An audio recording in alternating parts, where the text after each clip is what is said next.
In this tutorial, I'll be guiding you guys on how to watch MLS on Apple TV. So to access MLS on Apple TV, you need to use a specific streaming service or app that broadcasts MLS matches. So the first step is to check streaming services. Look for streaming services that offer MLS coverage. Services like ESPN Plus, Fubo TV, or specific regional sport networks might broadcast MLS games. Check if the streaming service you've subscribed to has an app available on Apple TV.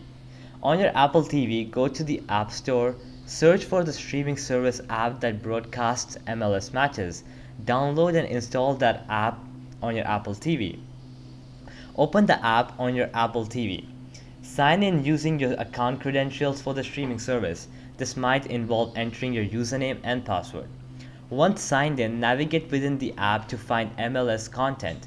This could be live matches, highlights, or on-demand replays. Choose the MLS match you want to watch from the available options. If it's a live match, select the Watch Now or Live option to start streaming. Sit back and enjoy watching Major League Soccer matches on your Apple TV through the specific streaming service app you have chosen. So alright guys, that's how you can watch MLS on Apple TV, and I hope it helped you guys, and I'll be seeing you guys next time. Peace out.